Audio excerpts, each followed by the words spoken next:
Ada kekecewaan dari sejumlah elit PDI Perjuangan soal manuver keluarga Jokowi. Tapi ada juga yang tidak mempermasalahkan seperti penjelasan Ketua DPP PDIP Puan Maharani. Lalu bagaimana sikap pasti dari PDI Perjuangan, utamanya soal status Gibran Rakabuming yang menjadi bakal cawapres Prabowo Subianto. Kita bahas bersama dengan politisi PDI Perjuangan yang juga anggota DPR. Sudah ada Bang Andreas Hugo Parera. Selamat pagi Bang Andreas. Ya, Bang Andreas, nampaknya audionya masih di mute, Bang Andreas. Udah. Oke. Selamat pagi, Bang Andreas. Selamat pagi, Adisti. Oke. Pak Firman, selamat pagi. Ya, baik, selamat pagi. Kemudian juga ada Wakil Ketua Umum Partai Gerindra, Mas Habibur Rahman. Selamat pagi, Assalamualaikum. Assalamualaikum, Waalaikumsalam. Selamat pagi Bung Andreas, Adisti, Pak Firman. Oke, dan juga yang terakhir ada peneliti senior Pusat Riset Politik BRIN, Firman Nur. Selamat pagi Pak Firman.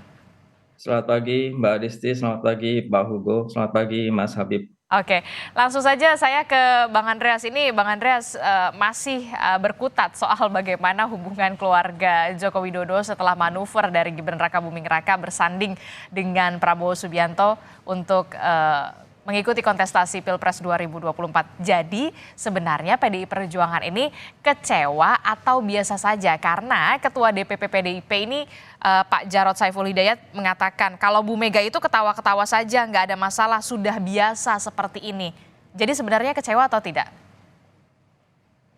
Ya, ungkapan kekecewaan atau perasaan itu kan hal yang biasa. Tapi persoalannya itu kan bukan hanya soal rasa seseorang. Tapi ini kan di satu pihak artinya kita bicara soal bagaimana kepentingan bangsa dan negara, bagaimana soal konstitusi kita yang merupakan panduan hidup kita bernegara.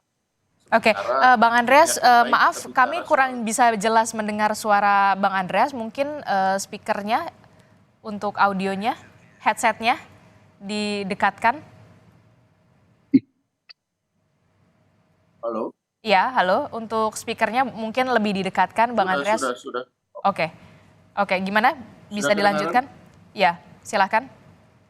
Ya, ini bukan hanya soal rasa seseorang, tetapi tentu kalau rasa itu bisa berbeda-beda gitu. Tetapi hal yang paling mendasar yaitu di satu pihak kita bicara soal pemilu, dan proses pemilu itu adalah proses yang menyangkut hak rakyat untuk memutuskan nasib bangsa ini 5 tahun ke depan, dan itu menyangkut kepentingan nasional, termasuk juga bagaimana proses yang berlangsung, dan di situ kita bicara soal kepentingan nasional. Sementara yang lain bicara soal atau lebih mementingkan persoalan keluarga, dan proses itu yang kita lihat sekarang gitu. Antara persoalan kepentingan kita bersama sebagai bangsa dan negara dan kepentingan keluarga. Jadi masalahnya di sini adalah masalah kepentingan nasional versus kepentingan keluarga. Itu yang terjadi, dan itu yang saya kira hal substansi yang menjadi persoalan kita gitu. Dan PDI Perjuangan di sini mengekspresikan apa yang dirasakan itu, apa yang dilihat, apa yang dialami, termasuk terhadap PDI Perjuangan sendiri, itu adalah masalah kepentingan nasional versus kepentingan keluarga yang terjadi.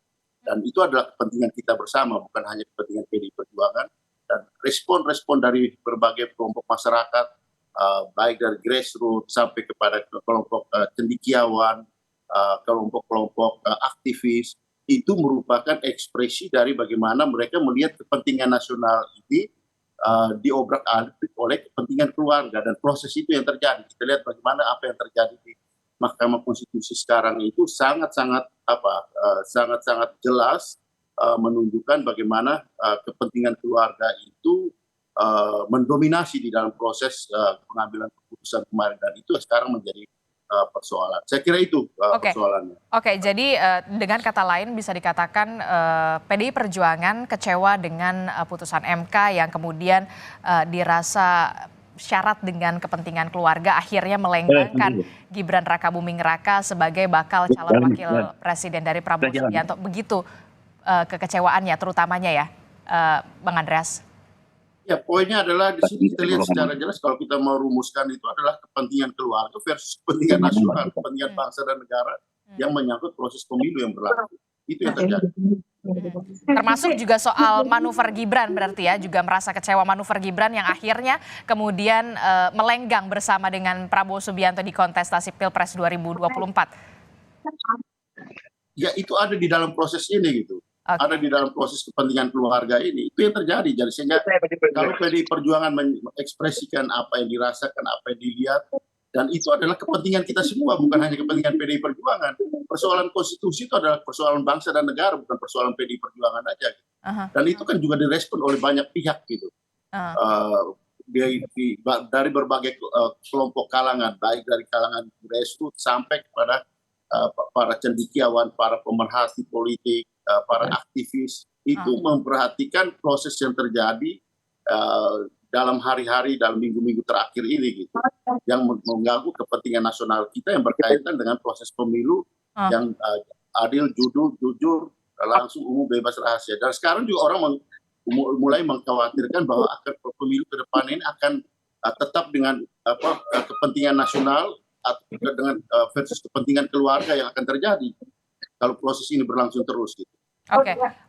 Mas Habib bagaimana tanggapannya kalau dari PDI Perjuangan sendiri jelas-jelas kemudian kecewa dengan adanya kepentingan nasional versus kepentingan keluarga yang termasuk di dalamnya adalah soal putusan MK yang akhirnya bisa memuluskan langkah Gibran Rakabuming Raka untuk bermanuver kemudian akhirnya menjadi pendamping Prabowo Subianto di Pilpres 2024. Tanggapan Anda?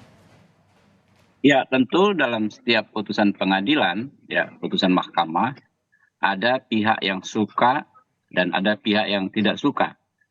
Ya, ada pihak yang tidak suka pun dengan berbagai latar belakang. Ada yang karena memang intelektual kritis yang selalu mengkritisi apapun produk kebijakan penguasa.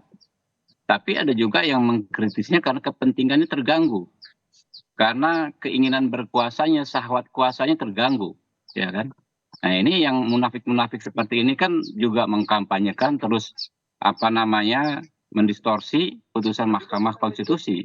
Nah, apapun ya, kedua belah pihak yang berpendapat itu sama-sama kita hormati, tetapi adab ya, kemudian budaya hukum kita, kalau sebuah pengadilan sudah menghasilkan putusan ya, dan putusan itu mengikat, maka kita harus menghormatinya. Nah, ini yang merupakan juga bentuk konsistensi kita, komitmen kita pada demokrasi. Demokrasi itu adalah bagaimana kita mentaati hukum. Bahwa kita bukan hanya selain negara demokrasi, kita adalah negara hukum. Bentuk pembangkangan terhadap putusan pengadilan, ya kan? Apalagi Mahkamah Konstitusi adalah produk reformasi, itu merupakan pembangkangan terhadap konstitusi dan demokrasi itu sendiri, ya. Sehingga nggak akan putus ya kalau kita terus memperdebatkan sesuatu yang sudah final, ya, sudah mengikat, ya. Kalau saya melihat di masyarakat, ya, emang ada yang menolak tadi, tapi yang mendukungnya jauh lebih banyak. Kita lihat ya bagaimana putusan MK disambut dengan sujud syukur dan keceriaan kaum muda, ya, yang lebih melihat substansinya. Bagaimana kaum muda bisa menempatkan representasinya dalam kontestasi yang sangat prestis seperti ini. Yang mereka lihat itu loh, esensinya bahwa Mahkamah Konstitusi memberikan hak kepada kaum muda. Lalu putusan Mahkamah Konstitusi ini nggak ada konflik kepentingan keluarga atau kepentingan nasional, karena dengan bisa majunya anak muda tidak menghalangi pihak manapun untuk maju juga.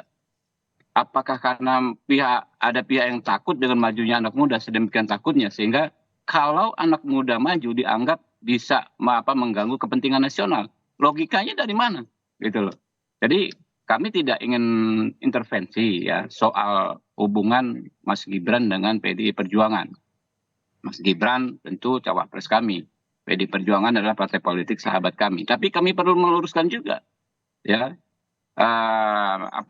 Ruang publik ini jangan dikotori oleh narasi-narasi berdasarkan kepentingan ya untuk melegitimasi kepentingan dan syahwat politik, mendelegitimasi lembaga produk reformasi yaitu Mahkamah Konstitusi, gitu kan. Sebab kalau putusan Mahkamah Konstitusi terus dilegitimasi padahal konstitusi kita mengatur putusan tersebut final ya, dan mengikat ketika saat diucapkan, kita lama-lama bisa ambruk negara ini. Satu demi satu lembaga negara, ya kalau tidak sesuai dengan kepentingan kita, tidak sesuai dengan syahwat politik kita, ya kan, kita apa namanya, kita delegitimasi. Nah ini yang paling berbahaya gitu loh. Kita kemarin ya kan misalnya banyak putusan Mahkamah Konstitusi kita juga nggak suka. Misalnya soal KPK dan lain sebagainya. Tetapi nggak ada ya sikap politik yang keras dari pihak-pihak yang berkepentingan seperti ini. Nggak ada kok. Gitu loh. Karena memang ini soal kepentingan aja. Begitu juga hal ini gitu loh. Ketika Mas Gibran maju jadi ribut. Kalau Mas Gibran nggak maju nggak ribut. Ini bukan masalah hukum, bukan persoalan kekhawatiran terganggunya kepentingan nasional dan lain sebagainya. Ini soal politik gitu kan. Soal kepentingan politik. Nah, ya kita luruskan saja. Oke. Kita luruskan pada proporsinya gitu. Oke, tapi kan bisa dikatakan ini menjadi ribut ketika nama Gibran Rakabuming Raka akhirnya kemudian melenggang bersama Pak Prabowo Subianto. Walaupun kita tahu nama Gibran Rakabuming Raka ini masih menjadi kader dari PDI Perjuangan, bukan begitu, Bang Andreas? Iya, justru yang saya sampaikan, ya kan, bahwa jadi ribut karena ada persoalan politik gitu. Ya, ke saya atau ke Pak Andreas? Sorry, maaf Pak. Ke Bang Andreas, Bang Andreas. Oh maaf Bang, sorry Bang. Silakan Bang Andreas. Ini kan yang kemudian menjadi ribut adalah ketika nama Gibran Rakabuming Raka akhirnya melenggang bersama dengan Prabowo Subianto. Ya, saya kira semua orang bisa melihat itu gitu. Artinya bagaimana proses ini terjadi dan bagaimana ya Mas Gibran kemudian diusung oleh Golkar dan kemudian menjadi calon wakil presiden yang sekarang juga masih ada di dalam proses tanda tanya ini gitu. Karena ya berbagai hal-hal yang berkaitan dengan prosedur, baik itu di MK, baik itu di KPU, PKPU yang hari-hari ini juga masih banyak tanda tanya, masih banyak hal yang dipersoalkan. Nah, saya kira itu masalahnya gitu. Itu hal yang dan itu dilihat oleh semua orang, gitu, diperhatikan oleh semua orang. Kalau ya persoalan ini berjalan dengan prosedur yang ya sesuai dengan rule of law, bukan rule by law. Nah, itu mungkin akan berbeda gitu. Tapi yang terjadi ya persoalan ini kemudian bergulir dan itu menyangkut ya Mas Gibran yang juga ya kader di PDI Perjuangan yang sekarang diusung oleh koalisinya Pak Prabowo gitu. Jadi ini menjadi suatu menjadi polemik dan diperhatikan oleh semua orang dan ditanya oleh ya berbagai kalangan masyarakat. Oke. Saya kira kita lihatlah nanti masyarakat yang akan menilai. Secara politis masyarakat yang akan menilai berbagai proses yang terjadi di kalangan elit politik yang sekarang terjadi, baik itu di MK, baik itu kemudian di DPR. Ya, saya kira ini sangat-sangat jelas dan sekarang ya kita tidak bisa juga menipu dengan berbagai macam hal. Gitu. Oke, tapi kalau tadi kata Mas Habib tidak semua putusan bisa memuaskan semua orang begitu. Tanggapan Anda seperti apa? Ya itu betul, artinya bahwa tidak setiap keputusan ya memuaskan semua pihak. Tetapi hal yang sangat prinsip, apakah keputusan-keputusan itu berjalan sesuai dengan aturan main dan yang kita lihat sekarang kan persoalan pelanggaran etika, pelanggaran etik yang mempunyai konsekuensi jauh tadi baru Prof. Denny Indrayana menjelaskan itu. Juga banyak ahli-ahli hukum, saya bukan ahli hukum tata negara, bukan ahli hukum yang membidangi hal tersebut. Tapi ini disuarakan oleh banyak orang. Dan saya kira ya teman-teman yang di bidang hukum lebih memahami hal ini. Tetapi respon dari publik ini juga sangat kuat melihat persoalan ini. Dan ini menjadi menjadi etalase politik kita yang itu tadi yang berbau KKN, kolusi, korupsi dan nepotisme.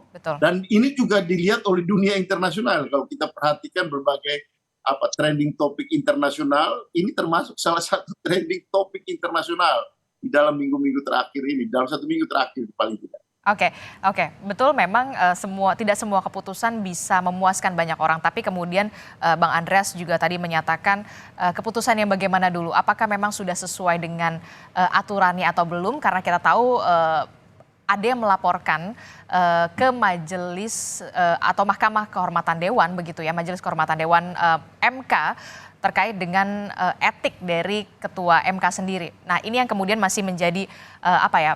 Istilahnya masih akan ada babak baru nantinya untuk persoalan batas usia capres dan juga cawapres ternyata. Pak Firman, apa yang bisa Anda baca dari kedua pernyataan baik itu Mas? Mbak, Ya, bisa nggak fair? Saya kan Pak Firman dikasih 2 kali. Oke, silakan Dikasih 2 Mas kali Habib, juga dong. silakan. Jadi, Tanggapan Anda?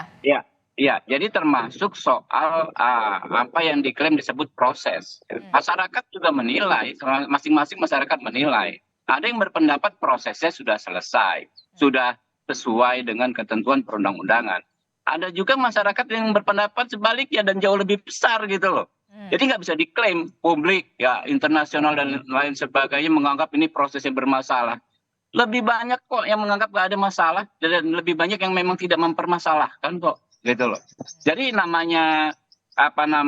kalau orang tidak menerima, tidak suka dengan putusan ini memang dicari legitimasinya mulai dari pertimbangan hukumnya dan lain sebagainya. Tapi anyway, prosedur pertimbangan hukum dan lain sebagainya itu sudah termuat dalam putusan Mahkamah Konstitusi. Betul. Dan itu bagian dari putusan yang sudah diumumkan dan sudah berlaku gitu loh. Jadi nggak tepat ya kan kalau putusan benar tapi prosesnya, termasuk prosesnya, putusan itu kan terbit dari proses gitu loh. Jadi termasuk proses yang ketika sudah diputus, saya yang tadi yang tidak suka dengan misalnya proses persidangan putusan terkait undang-undang KPK, begitu sudah diputus ya kita hormat, kita ikuti bahwa masa periode pimpinan KPK menjadi 5 tahun. Mau gimana? Inilah konsekuensi kita berdemokrasi dan konsekuensi kita bernegara hukum. Oke, baik. Itu tadi tanggapan dari Mas Habibur Rahman. Kalau Pak Firman Nur sendiri menanggapinya seperti apa? Membacanya soal ini bagaimana? Putusan MK kemudian berujung kepada Prabowo Subianto yang akhirnya bersanding ke Mas Gibran Raka Buming Raka untuk ikut dalam kontestasi Pilpres 2024. PDI Perjuangan merasa kecewa, ditinggalkan oleh keluarga Jokowi. Apa yang Anda bisa baca dari sini? Baik, saya mau melihat dalam perspektif bahwa ada 2 hal di sini yang harus kita cermati. Pertama, statement dan respon atas statement ini terkait dengan kontestasi Pilpres. Itu yang pertama. Yang kedua adalah akumulasi rasa kegundahan PDIP akibat sikap Jokowi. Jadi, Mbak, ada 2 faktor. Faktor eksternal yang terkait dalam rangka kompetisi yang bagi PDIP punya tendensi negatif. Betul. Dan juga masalah kegundahan internal. Ya, yang kemudian mencuatkan menjadi 3 isu utama, yakni perasaan PDIP yang gundah karena dukungan PDIP kepada Jokowi tidak sejalan dengan harapan PDIP atau tidak berbalas sesuai dengan apa yang sudah dilakukan oleh PDIP, tidak sepadan begitu. Itu yang pertama. Yang kedua adalah isu 3 periode yang diangkat kembali, yang kemudian menjadi entry point bagaimana hubungan itu semakin renggang. Dan yang ketiga adalah masalah kontroversi keputusan MK yang akhirnya terkoneksi dengan pencawapresan Gibran. Nah, ketiga hal itu berimbas tentu saja kepada legitimasi Jokowi, kepada keputusan MK, dan kepada pencapresan Gibran. Nah, ini yang sedang dilakukan oleh PDIP, melakukan manuver untuk seperti itu, yang tentu saja pada akhirnya ini akan berimbas pada Pak Prabowo dan Gerindra, karena justru ketiga hal itulah eksistensi Pak Jokowi, keputusan MK, dan pencawapresan Gibran itu adalah soko guru dari manuver politik Pak Prabowo dan Gerindra itu sendiri. Nah, inilah yang kemudian terjadi semacam tabrakan kepentingan ya, yang kemudian melahirkan banyak penafsiran-penafsiran. Apa yang kita saksikan barusan adalah penafsiran-penafsiran yang memang berbeda, yang saling bertolak belakang. karena memang kepentingan politik praktisnya di dalam konteks pilpresnya berbeda dan perasaan terkait dengan Pak Jokowinya juga berbeda begitu ya. Apa yang dirasakan oleh PDIP tidak dirasakan oleh Gerindra dan para pendukung di koalisinya. Para pendukung di koalisi selalu menganggap bahwa Pak Prabowo dan Pak Jokowi sangat menghargai mereka. Sementara bagi PDIP terjadi hal yang sebaliknya, bahwa ada semacam satu hal yang membuat mereka gundah karena ini terkait dengan semacam dalam tanda kutip pelecehan eksistensi Pak Jokowi dan Gibran sebagai kader PDIP. Nah, jadi saya kira apa yang kita lihat dan ini akan terus berlangsung nanti sampai Februari adalah perbedaan persepsi karena perbedaan kepentingan kontestasi Pilpres dan juga perbedaan perasaan terhadap Pak Jokowi begitu. Nah, saya kira apa yang terjadi saat ini merupakan hal yang memang sebetulnya baik-baik saja, sehat. Justru saya mendambakan adanya satu kontestasi yang memang yang seru dan canggih dari partai-partai besar ini agar nanti kita semua bisa belajar mengenai pertama, tertib dalam persoalan pengkaderan partai, kedua, tertib di dalam beretika dalam politik, Oke. ketiga, tertib di dalam persoalan checks and balances begitu ya, tidak satu suara terus begitu ya, tapi ada kelompok-kelompok yang bisa mengkritisi secara rasional sehingga akhirnya muncul satu bentuk checks and balances yang akan menyehatkan demokrasi kita. Oke. Oke, kalau dari kacamata Anda sendiri, Pak Firman, kenapa kemudian akhirnya bisa dikatakan Kaesang, kemudian Gibran Rakabuming Raka ini masuk kemudian berada di kubu dari Prabowo Subianto? Jangan dijawab dulu, kita jeda sejenak. Tetaplah bersama kami di Sapa Indonesia Pagi.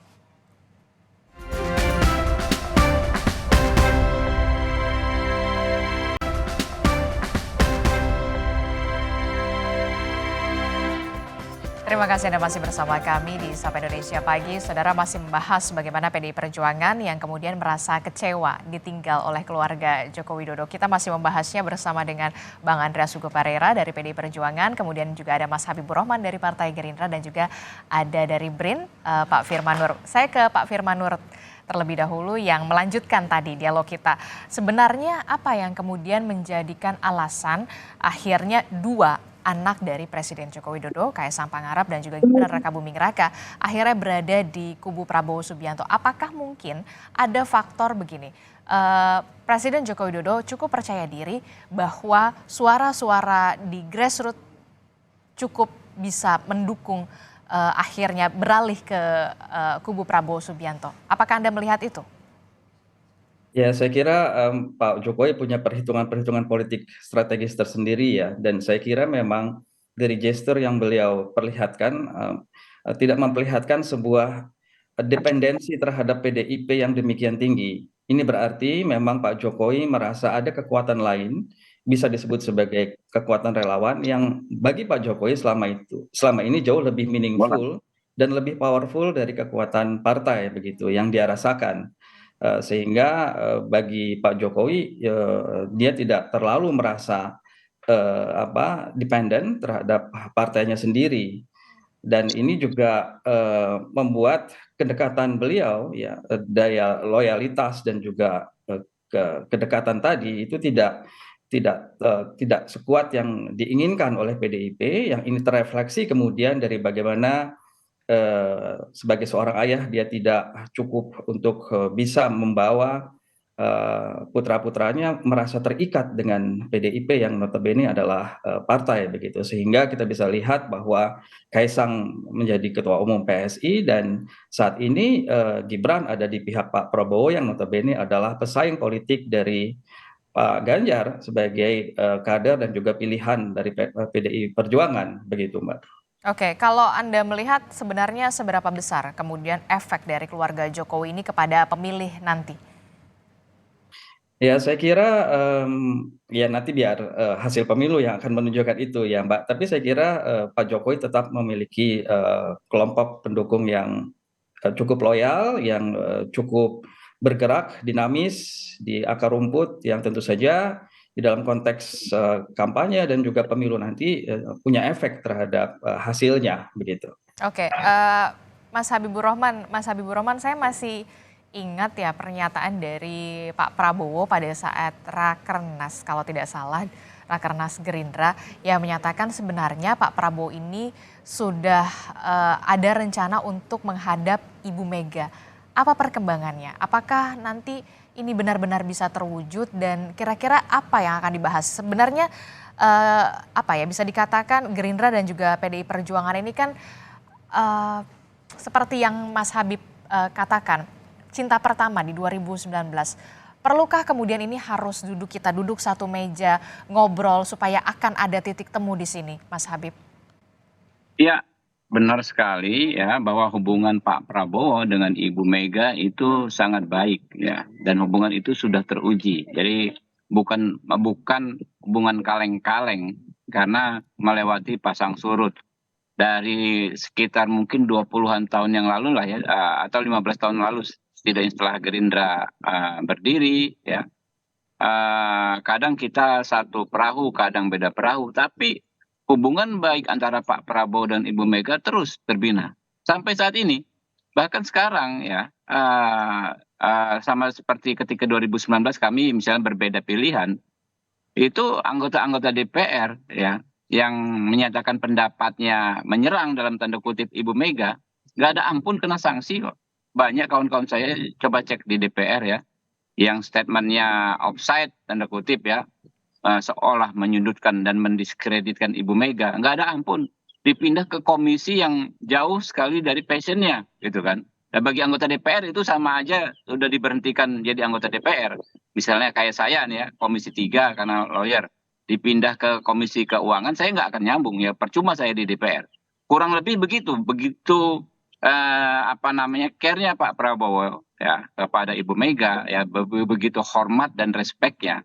Dia memasang sikap yang tegas kepada kadernya untuk tidak mendiskreditkan. Nah, kemudian memang Pak Prabowo itu ya ketemu Ibu Mega itu reguler biasanya ya, dari dulu kapanpun mau ketemu sering ketemu. Dan menjelang pemilu Pak Prabowo kan memang menemui semua tokoh-tokoh politik, bukan hanya dengan Ibu Mega. Pak Prabowo juga kalau kita ingat bertemu dengan Pak Surya Paloh ya, walaupun waktu itu Pak Surya Paloh sudah mengajukan Pak Anies Baswedan sebagai capres.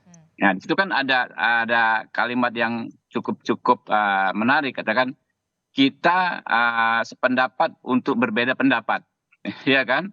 Sepakat untuk tidak sepakat. Nah, sepakatnya apa? Bahwa dalam konteks kebangsaan ya, kita harus menjaga jangan sampai perbedaan pilihan ini menjadikan kita terpecah belah sebagai bangsa. Pada akhirnya tujuan kita sama, kata Pak Prabowo. Tentu Pak Surya Paloh itu seorang merah putih ya, yang di hatinya merah putih. Apalagi Bu Mega ya, beliau paham sekali. Jadi perbedaan pilihan sesaat ya, paling-paling kan kita sampai Februari.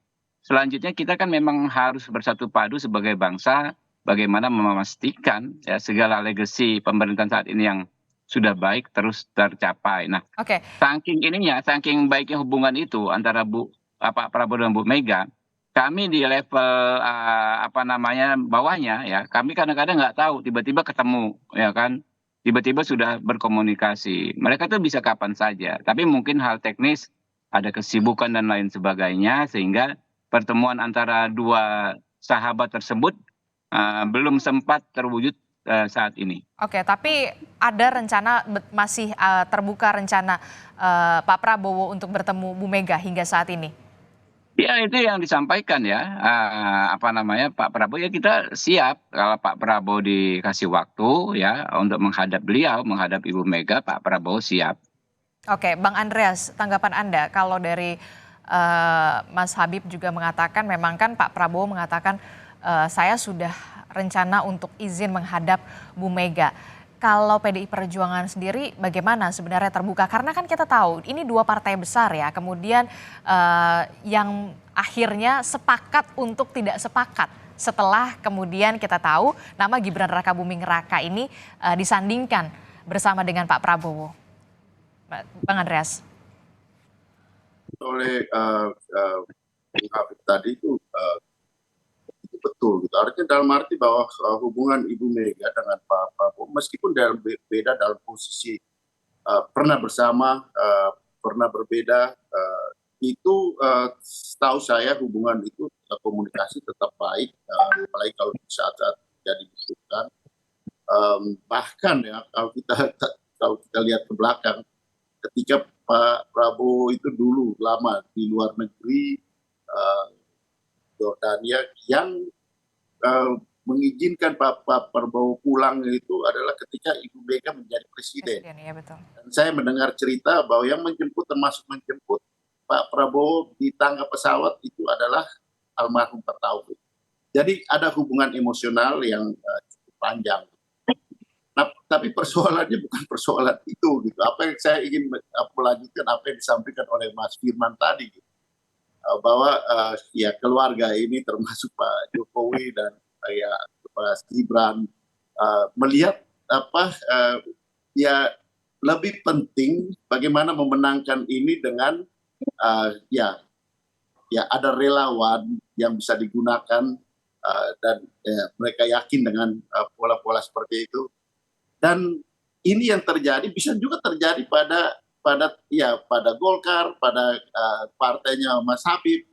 Oh, akhirnya partai itu hanya dijadikan alat kuda tunggangan sementara untuk tujuan yang lebih jauh adalah tujuan bagaimana memenangkan kekuasaan keluarga ini gitu. Termasuk proses-proses sebelumnya. Jadi kalau sekarang PDI Perjuangan adalah victim, PDI Perjuangan menjadi korban, ke depan bisa jadi Golkar juga bisa jadi korban. Ini kan sudah kelihatan gitu. Bisa jadi partainya Mas Habib juga ya kita sekarang sama-sama gitu. Kalau kemudian saya tinggalkan Anda ya ini karena saya yang bisa memenangkan ini gitu. Jadi kalau ada pengamat yang menyampaikan dengan kritik dan bahasa yang agak keras, le eta cesmoa dari ya dengan negara ini adalah saya bisa menggunakan semua hal untuk kepentingan meraih kekuasaan, ini yang bahaya untuk demokrasi kita gitu. Dan ini bisa mungkin terjadi, dan indikasi-indikasi ini yang sudah kelihatan. Nah, ini yang ingin kami sampaikan, ini yang sekarang proses ini yang kita ingatkan. Ini bukan soal PDI Perjuangan aja gitu, tapi ini soal kita semua gitu. Nah, saya kira Mas Firman bisa memberikan penjelasan seperti itu. Ini dalam kacamata akademis kan kita bisa melihat ini, indikasi-indikasi ini kan sudah kelihatan gitu. Dan banyak sekali pengamat-pengamat yang melihat bahaya ini gitu. Dan bukan saja PDI Perjuangan, tapi ini juga bisa terjadi pada Golkar. Dan ini sudah kelihatan. Bisa juga terjadi pada partainya Mas Habib. Bahwa partai ini di dalam proses ini hanya kendaraan, hanya alat untuk saya mencapai kekuasaan. Saya bisa lari ke sana, saya bisa lari ke sini, saya bisa mengatur sana, saya bisa mengikat orang di sini supaya ikut di dalam gerbong yang saya inginkan, yaitu kekuasaan. Bagaimana cara saya mencapai kekuasaan. Nah, saya kira ini poinnya, Mbak Adisti. Oke. Pak Firman, analisa Anda soal ini? Iya, sebetulnya seperti yang saya katakan tadi, ke depan bangsa ini akan belajar mengenai bagaimana kita beretika di dalam internal partai politik. Sebetulnya akan lebih enak kalau memang tujuan akhirnya seperti ini. Ini diawali dengan pengunduran diri secara formal, secara baik-baik Gibran di PDIP untuk kemudian secara gentleman menyatakan saya punya posisi yang berbeda. Dengan visi misi yang jelas dan saya akan bergabung dengan Pak Prabowo. Intinya adalah problem utama demokrasi kita kan juga terkait dengan internal partai politik. Nah, problem itu tidak akan pernah terselesaikan kalau kemudian ditambah dengan persoalan-persoalan seperti ini, begitu ya, persoalan-persoalan yang menafikan eksistensi sebuah partai politik. Ya, bagaimana orang akan respect dan menghargai partai politik kalau kader-kadernya sendiri berperilaku seperti itu. Nah, saya kira ke depan masalah ini harus jadi perenungan bersama bahwa partai politik itu bukan sekedar alat ya, bukan sesuatu yang bisa disposable, bisa dibuang begitu saja, tapi sesuatu yang harus direspek bersama karena akan terkait dengan eksistensi demokrasi. Tidak ada demokrasi yang sehat tanpa partai politik yang dihormati, yang dikelola dan terlembaga dengan baik oleh kader-kadernya. Itu yang pertama. Yang kedua adalah masalah etika politik. Etika politik, hubungan antar partai, etika politik di dalam masalah kontestasi, dan juga etika politik, hubungan trias politika di negara kita. Etika politik ini penting, karena kalau tidak ada etika, semuanya menjadi sah-sah saja. Dan yang ketiga, saya juga suka dengan situasi ini dalam tanda kutip, Karena saya membayangkan nanti ada partai-partai besar yang punya argumen kuat masing-masing yang nanti akan sama-sama membangun demokrasi kita menjadi lebih hebat lagi begitu ya. Bukan satu bentuk politik kartel yang meskipun tahu ada persoalan tapi sama-sama diam. Tapi satu bentuk persaingan atas dasar logika konstitusi, atas dasar kepentingan politik dan semuanya akhirnya akan menyebabkan saya kira demokrasi kita akan menjadi lebih baik ke depannya. Saya kira demikian, Mbak. Oke, etika berpolitik. Mas Habib, apakah nanti ke depan akan ada rencana untuk berkoordinasi dengan Mas Gibran Rakabuming Raka soal kejelasan mundurnya Mas Gibran ini dari PDI Perjuangan? Karena saya melihat masih ada yang belum selesai. Ya, jadi gini, seseorang yang maju menjadi capres atau cawapres itu kan memang berbeda dengan seseorang yang maju untuk menjadi caleg. Ya. Kalau di caleg memang orang tidak bisa maju dari partai tertentu kalau dia bukan anggota partai tertentu. Tetapi kalau capres berbeda. Berdasarkan konstitusi, berdasarkan undang-undang pemilu bahwa bisa diajukan oleh partai atau gabungan partai politik. Ya, jadi orang yang tidak berpartai pun bisa maju gitu. Nah, fenomena adanya politisi yang maju tidak dari partai politik yang membesarkannya kan bukan baru. Kita tahu misalnya Pak Yusuf Kalla tahun 2004, tahun 2014 beliau yang kader Golkar dari mahasiswa ya, dari zaman HMI kemudian KNPI ya, kader Golkar maju melalui koalisi yang bukan diusung oleh Partai Golkar. Ya, termasuk yang terakhir ketika menjadi cawapresnya Pak Jokowi. Paham. Ya, waktu itu yang diajukan adalah oleh Golkar Pak Prabowo, tapi beliau maju mendampingi Pak Jokowi, bukan melalui Partai Golkar. Nah, begitu juga beberapa bulan yang lalu ya, waktu itu ada masih kader kami namanya Pak Sandiaga Uno ya, melakukan komunikasi, melakukan koordinasi ya, menghadiri berbagai rapat-rapat dengan partai politik lain dalam konteks keinginannya ya yang kami dengar begitu untuk maju sebagai cawapres dari koalisi lain ya. Kami menganggap ya, Partai Gerindra menganggap itu bukan sesuatu yang negatif ya, karena kita berpolitik itu ada 3 hal yang menjadi menurut kami menjadi acuan kita. Yang pertama soal ideologi ya, bagaimana ideologinya, apakah kita ada di kelompok yang ideologinya sesuai dengan ideologi bangsa dan negara kita ya, ideologi yang kita inginkan. Yang kedua secara politik, apakah secara politik ya masih dalam satu frame yang sama. Yang ketiga baru politik itu memang mengakomodir ya ruang bagi kepentingan pribadi masing-masing orang. Makanya di undang-undang partai politik ya, kedaulatan itu bukan di pimpinan tapi di anggota malah. Coba kita cek ya, undang-undang partai politik ya, artinya memang seorang politisi ya memiliki kebebasan ya, untuk menyalurkan aspirasi politiknya ya, termasuk juga mempertimbangkan karir politiknya dan lain sebagainya sepanjang tidak bertentangan dengan sikap politik dan sikap ideologisnya. Nah, ini yang kami menjadi pegangan, sehingga kami coba Anda cek jejak digital kami ya, jubir-jubir resmi Partai Gerindra, ketika misalnya Pak Sandi belum mengundurkan diri tapi sudah hadir di mana-mana disebut-sebut sebagai cawapres ya, belum mengundurkan dari Partai Gerindra waktu itu ya, kami nggak ada masalah ya, silakan saja gitu loh. Jadi nah, dan kami tidak mau mengintervensi, kami tidak ingin mengintervensi hubungan Pak Gibran, Mas Gibran dengan PDI Perjuangan. Kami yakin ya mereka punya hubungan yang baik satu sama lain dan punya cara untuk menyelesaikannya dengan baik gitu. Oke, kita akan tunggu bagaimana kelanjutan ini, karena kita mengharapkan tentu saja pemilu yang bisa dikatakan jujur, adil, dan juga damai pastinya. Oh iya, tentu sepakat sekali kita. Oke, baik, terima kasih Mas Habibur Rahman telah bergabung bersama kami, dan juga ada Bang Andreas Sugoparera dari PDI Perjuangan, terima kasih, dan juga ada Pak Firman Nur dari BRIN, terima kasih informasinya dan juga perspektifnya. Kita ngobrol lagi lain waktu. Terima kasih Bapak-Bapak.